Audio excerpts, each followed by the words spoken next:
인터뷰 시간입니다. 오늘은 민주당 대표 후보로 나선 박찬대 의원과 함께하겠습니다. 어서 오세요. 네, 안녕하세요. 안녕하세요. 네.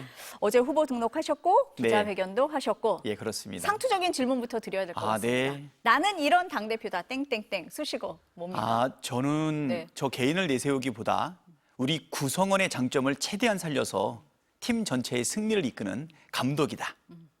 섬기는 리더십을 가지고 있다. 섬기는 리더십의 당대표다. 네. 이렇게 규정을 하셨습니다.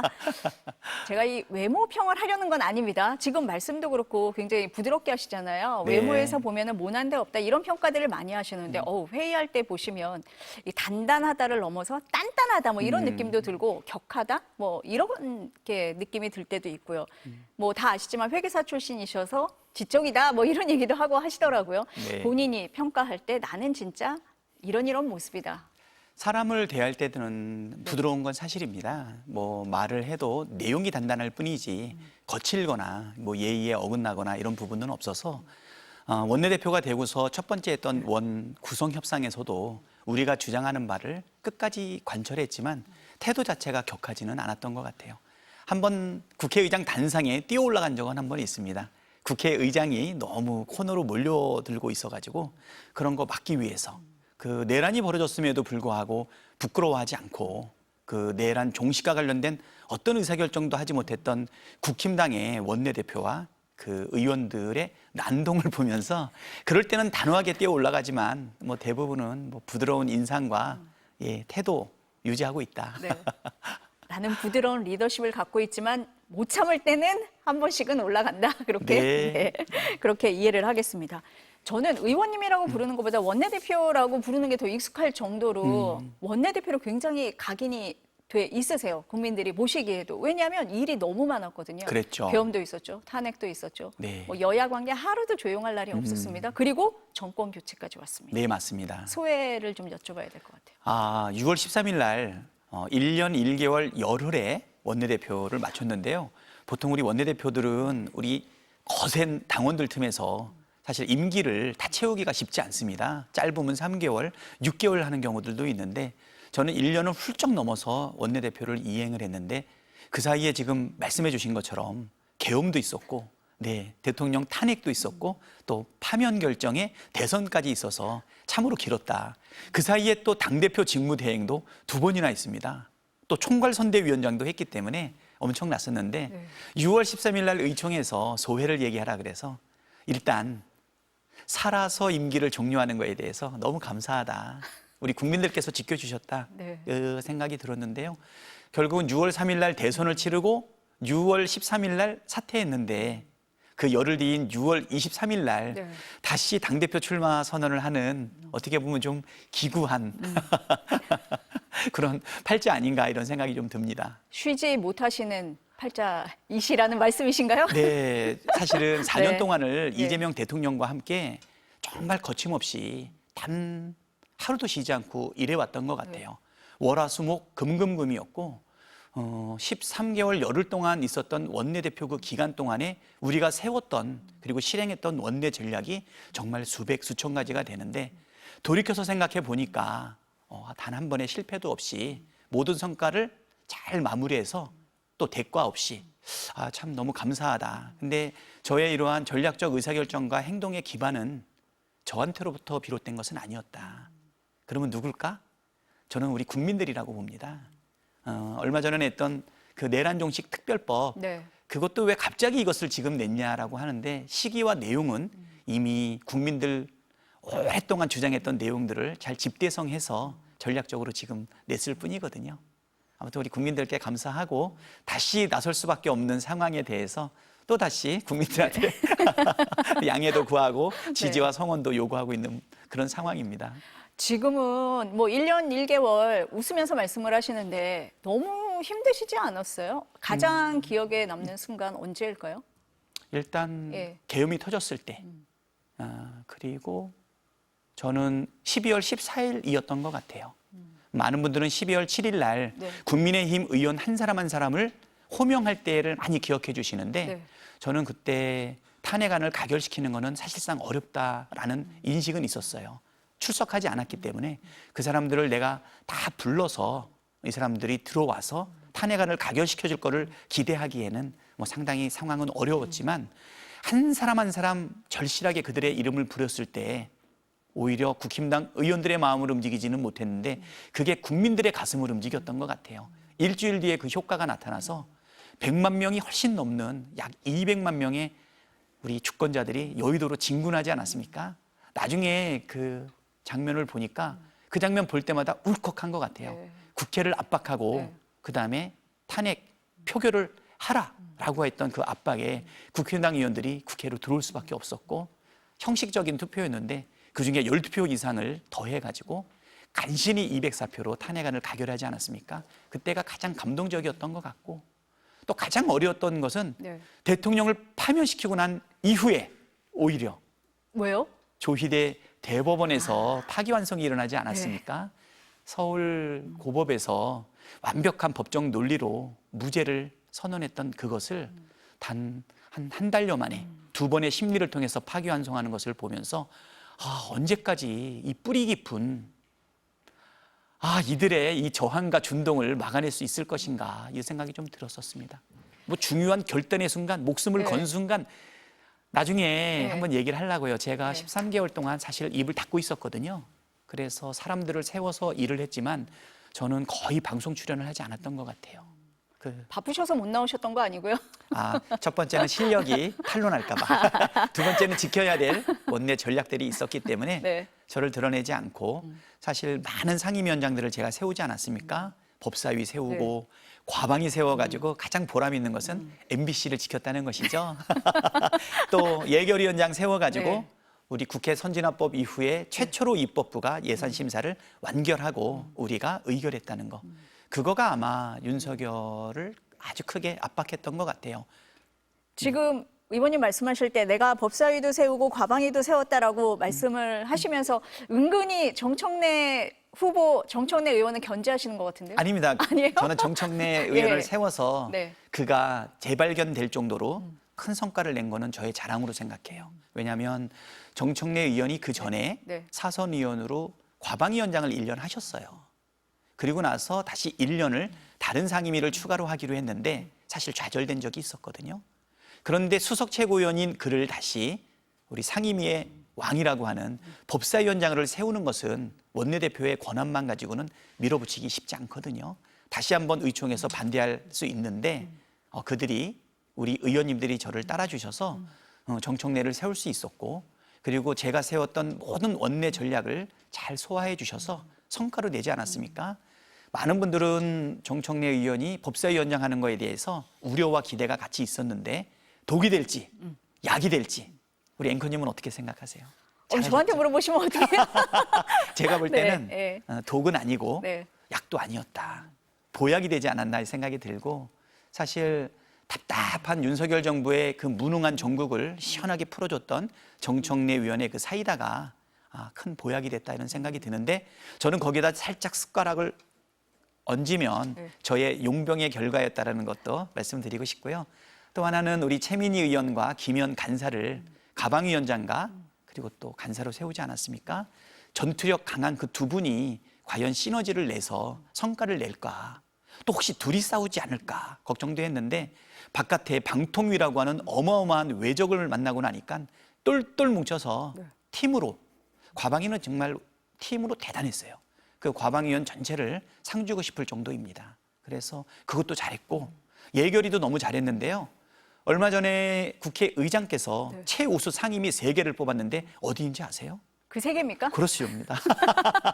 아니, 제가 의원님 말씀을 듣고 있으니까 처음에는 다른 의원들 칭찬하는 줄 알았는데 가만히 들어보니 나 이만큼 잘했어라고 지금 자랑을 하고 계신 것 같은데요. 다른 의원들 그래서 이게 아까 말씀드렸던 네. 팀을 승리를 이끄는 감독의 전술 아닐까. 이게 나의 리더십이다? 네. 아니죠. 선수들이 잘한 거죠. 네, 알겠습니다. 덕분에 저도 같이 숟가락을 얹었다? 올리는 거. 네. 팀 전체의 승리를 이끄는 네.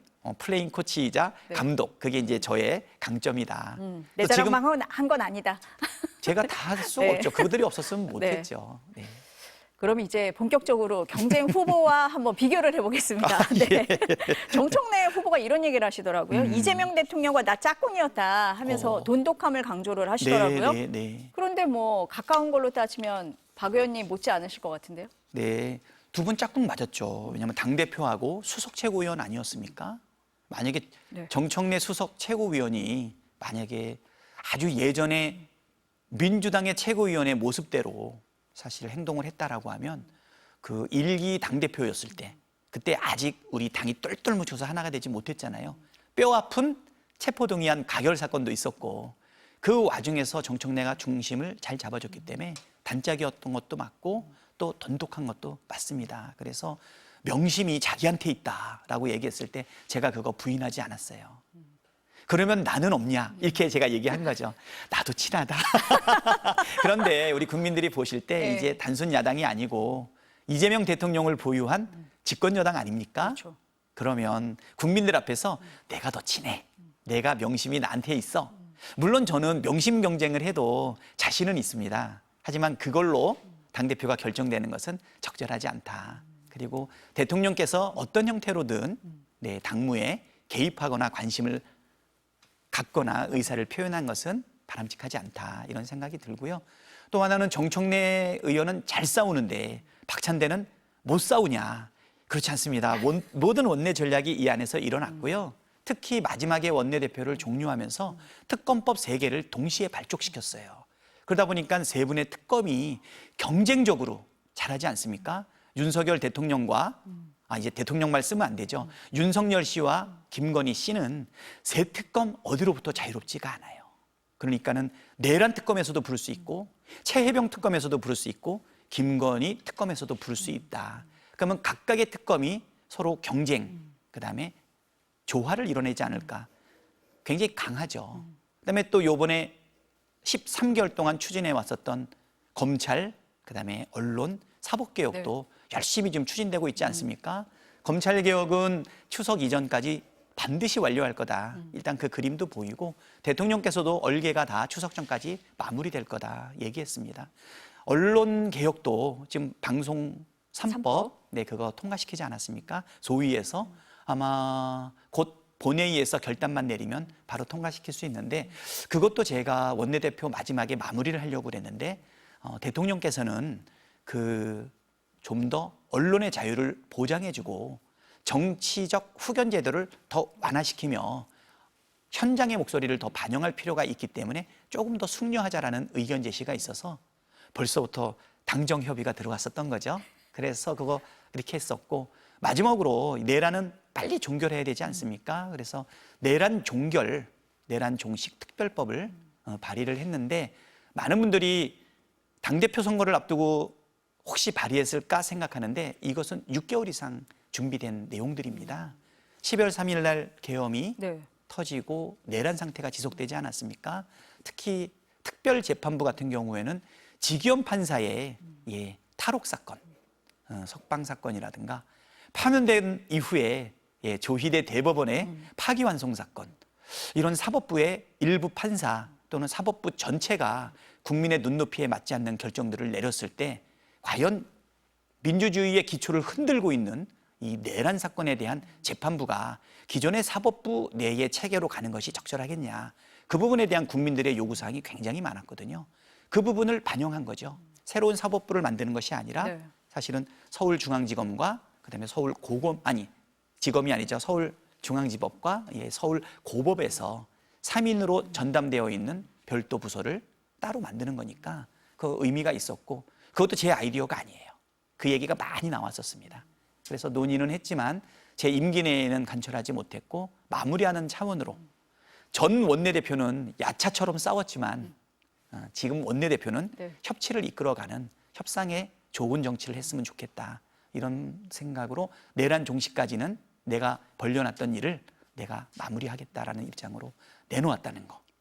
근데 들어오시면서 들으셨을 텐데 앞서서 두 패널이 내란 특별법을 가지고 공방을 벌였습니다. 국민의힘에서는 받아들이기가 힘든 것 같아요. 왜냐하면 그 내란범이 속해 있는 배출한 정당에는 국고보조금을 중단한다. 그 조항 때문이고 국민의힘에서는 그래서 의원님은 아니라고 하셨지만 당대표 후보로 나오면서 상징적으로 들고 나온 거 아니냐, 위헌적인 부분도 있다라고도 얘기를 했잖아요. 어떻게 반박하시겠어요?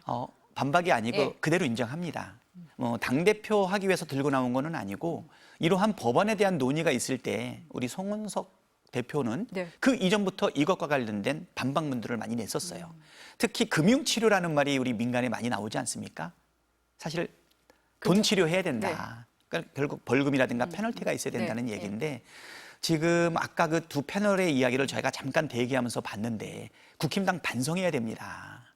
아무리 윤석열 정부 하에 집권 여당이라고 하지만 민주주의의 기초 질서가 흔들릴 때 아니 그거를 지지하고 잔당 소리 들어가면서 버티는 이유가 뭡니까? 2016년에는 그렇지 않았어요. 이거보다 훨씬 약한 국정농단 사건 아니었습니까?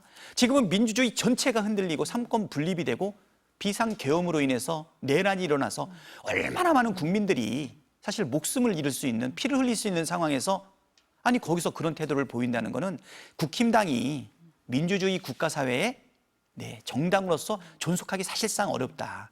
오히려 저는 이걸 가지고서 위헌 논란이라든가 아니면 서로 이 부분에 대해서 맹렬한 디베이트가 일어나는 것이 대한민국의 상권 분립과 민주주의를 지킬 수 있는 가장 중요한 사건이 될 수 있다는 생각이 들고요.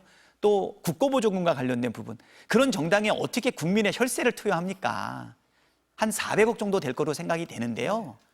뭐 그 정도 금액에 대한 부담은 난 가져야 된다고 봅니다. 그래서 진짜 동료 의원으로 그들과의 협치를 저는 결코 포기하지 않고 있습니다. 특히 집권 여당의 당대표가 아니라 그냥 일반 국회의원이라 하더라도 결국 국민을 위해서 복무하고 국민들의 먹고 사는 문제와 행복을 사실 정치가 제시해야 될 텐데 그러기 위해서는 그들은 내란에서 벗어나야 되고 그 강을 넘어야 됩니다. 그래서 맹렬한 논쟁이 있는 거 좋고요. 여기다 불을 더 지피기 위해서 100만 명 서명운동도 같이 진행하고 있습니다. 오히려 공론화를 시키는 게 이런 거는 좋은 거다. 그럼요. 국민 전체가 이거 다 좀 느껴야 되지 않겠느냐, 그렇죠. 이런 말씀이신 거네요. 내란이 네. 벌어졌을 예. 때 어느 소속당이냐가 중요한 게 아니라 입법부의 일환으로 이 내란도 친위 쿠데타였잖아요. 그러면 어떤 게 민주정당의 의사결정 과정인지를 한번 토론해 보자는 거죠. 나는 그래서 예. 여기에 청문회도 하고 싶어요. 50 청문회를 통해서 국민들이 다 들여다보지 않았습니까? 이 내란 과정에 대해서 국힘당은 어떤 역할을 했는지, 그리고 왜 아직도 태도를 바꾸지 않고 있는지, 혁신안은 왜 8분 만에 부결됐는지, 왜 도로 친윤당이 됐는지, 예. 그래서 국민의 선택을 받을 수 있는지, 이 부분에 대한 국민 모두가 참여하는, 지켜보고 있는 청문회도 꼭 필요하다. 그래서 저는 이 부분이 단순한 정쟁을 뛰어넘어서 우리 사회를 다시 한번 되짚어 볼 수 있는 건데, 뭐에다 비유하고 싶냐면 우리가 반민특위 사건이 있었잖아요. 네. 그거 강제 해체됐죠.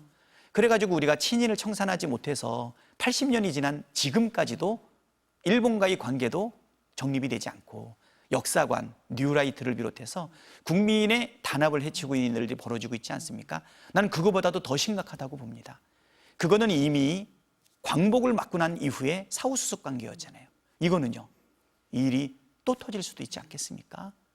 진짜 까뮤의 말을 빌리지 않는다 하더라도 오늘의 제약을 용서하는 것은 내일의 범죄에 사실 용기를 주는 거다, 이런 부분이 있어서 우리가 80년이 지난 지금 친일 청산과 관련된 역사 논쟁을 다시 하기 어려울 정도로 국민 분열이 발생하는 것을 다시 경험하지 않기 위해서는 민주국가 대한민국 공화국을 지키기 위한 이 논쟁은 꼭 필요하다. 저쪽에서 후끈 달아올수록 환영하는 바입니다. 오히려 환영한다. 네.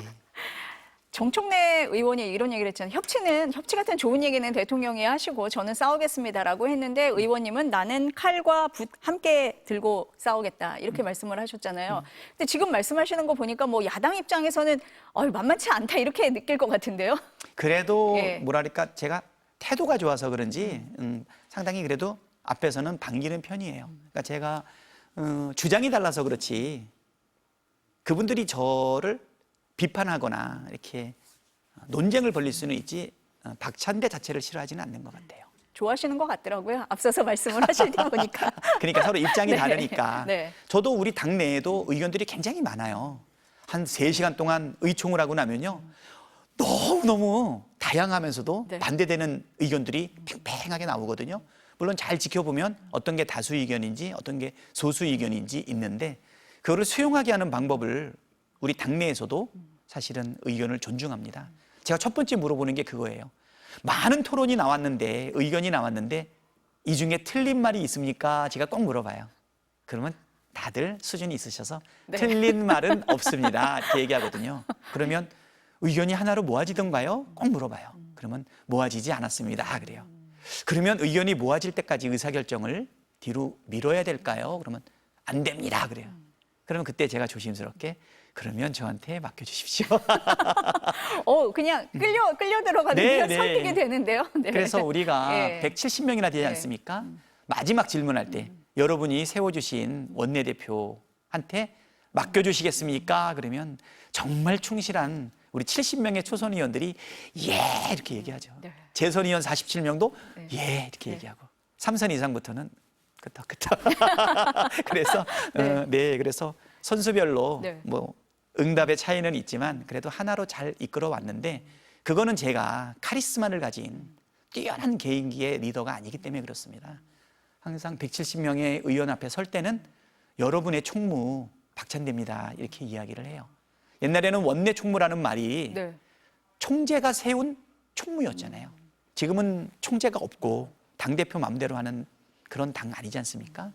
결국은 170명의 국회의원들의 총무 역할을 하는 원내대표가 그 일을 한다라는 입장이어서 그렇게 13개월을 같이 일을 했더니 네. 이번에 뒤늦은 결심으로 뒤늦게 뛰어들었는데 사실 우리 의원들의 압도적인 지지를 받고 있어요. 지금 뒤늦게 뛰어들었다 이 말씀을 하셨잖아요. 의원들의 압도적 지지를 받는다 이런 말씀도 하셨어요. 여론조사 보니까 정 의원님이 조금 앞서는 듯 그런 수치가 많이 나오기는 하는데 근데 분석을 보니까 그런데 의원들의 표심은 박 의원님께 가 있다 뭐 이런 분석도 많더라고요. 어떻게 보고 계십니까? 아무튼 예. 우리 정치 고관여층 입장에서는 당위적으로 저를 많이 지지하는 것 같아요. 아까도 말했듯이 이재명 정부의 성공을 위해서 당, 정, 대가 원팀이 돼서 정말 모든 역량을 모아서 이재명 정부를 성공시켜야 되거든요. 특히 우리는 지금 신혼여행 중 아닙니까? 예, 허니문 기간이죠. 네. 그래서 서로가 권리를 주장할 수도 있지만 서로가 서로를 존중하면서 격려하면서 잘하기 되게끔 원팀을 만드는 게 되게 중요하다는 거죠. 저는 21년 7월 1일부터 만 4년 넘도록 이재명 대통령과 때로는 수석 대변인으로, 때로는 비서실장으로, 때로는 최고위원으로, 또 때로는 원내대표로 두 번의 자리를 비웠을 때는 약 3, 4개월 동안을 당대표 직무대행으로 그리고 마침내 대선 때는 상임총괄선대위원장으로 큰 실수 없이 모든 전략 전술을 사실은 성공시키고 정권까지 재창출했기 때문에 앞으로 잘할 거다가 아니라 그동안 해왔던 경로를 봐라. 이 정도면 네. 원팀을 이끌 만한 팀장의 역할을 할 수 있지 않겠냐라는 거를 주장하는 거고요. 또 하나는 그 과정 속에서 함께했던 170명의 의원들의 압도적인 수가 지지를 하는 것이다. 근데 지금 앵커님 말씀대로 그게 왜 여론조사에 다 반영이 되지 않겠냐라고 하는데 그거는 좀 시차가 필요합니다. 조금 늦게 출마 선언하셨잖아요. 그렇죠. 네. 이제 시작이죠. 이제 어제. 2일 네. 차입니다. 어제가 2일 1일 차인데 네, 네, 네. 오늘이 2일 차인데 네, 네. 그래서 앞으로도 3주 정도 시간이 남아 있기 때문에 우리 당원들과 시민들의 마음속에 좀 더 스며들어가는 거 그걸 참여 들어간다고 하거든요. 그러기에는 시간이 좀 필요해서 네. 그리고 또 하나는 제가 한 번도 넉넉하고 만만한 선거를 해본 적이 없어요. 20대 총선에 국회의원 될 때도 네. 그때도 우리 당 가장 적은 표차로 당선이 돼서 한석 차이로 일당을 만드는데 사실 기적 같은 역할을 했었거든요. 아, 그랬었나요? 잊고 있었는데요. 네, 2016년 20대 총선 때 인천 연수갑에서 당선이 됐는데요. 그 지역은 헌정사상 단 한 번도 민주당으로 당선되지 못한 지역이에요. 그거를 제가 214표 차이로 당선이 되면서 우리 당이 한석 차이로 일당이 됐었는데 그때 그 기적이 아직도 남아있기 때문에 늦었지만 부족하지만 맹추격을 하고 있고 반드시 이번에도 기적을 이뤄낼 거라고 믿습니다. 의원실도 옮기셨잖아요. 누구랑? 의원실 방 옮기신 거 아니에요? 네, 네, 예, 네. 예. 그래서 뭐 더 운이 올 거다 뭐 이런 말씀도 하셨던 것 같은데요. 사실은 예. 어떤 분들은 무속을 의지하는데 저는 이제 무속을 의지하지는 않고 네. 이 불확실한 정치권에서 어떤 우리가 노력을 해도 그 응답이 합리적으로 정확하게 예측되질 잘 않아요. 그러다 보니까 작은 거에도 의미를 부여할 때가 있는데 제가 818호에 들어간 것은 네. 그 전 주인이 이재명 대통령이셨어요. 당대표였죠. 그 이전의 주인은 송영길이었어요. 당대표였죠. 네. 그리고 또 세 사람이 다 인천에 지역구를 두고 있었기 때문에 우연의 일치라고 말하긴 좀 더 어렵고 네. 더 마음에 드는 것은 818호가 의미 있는 숫자입니다. 김대중 대통령님 서거일이에요. 사실 민주정부 1기를 만들어내고 네. 4기 올 때까지 정권 재창출까지 해냈던 가장 성공한 대통령이라고 하면 우리 김대중 대통령 아니십니까? 정치 보복도 없었고 그다음에 IMF라는 위기도 극복했고 그다음에 우리의 먹고 사는 정보통신 ICT도 열었던 분이고 또 남북의 평화의 가능성도 최초로 열었던 분이기 때문에 그 818호는 8월 18일 김대중 대통령을 추모하는 숫자이며 네. 송영길 그리고 이재명 그리고 박찬대로 연결되는 의미가 있지 않을까. 네. 그러면 용기도 나고 기운도 나고 반드시 잘 될 거라고 하는 믿음도 생기죠. 묘하게 설득이 되는데요.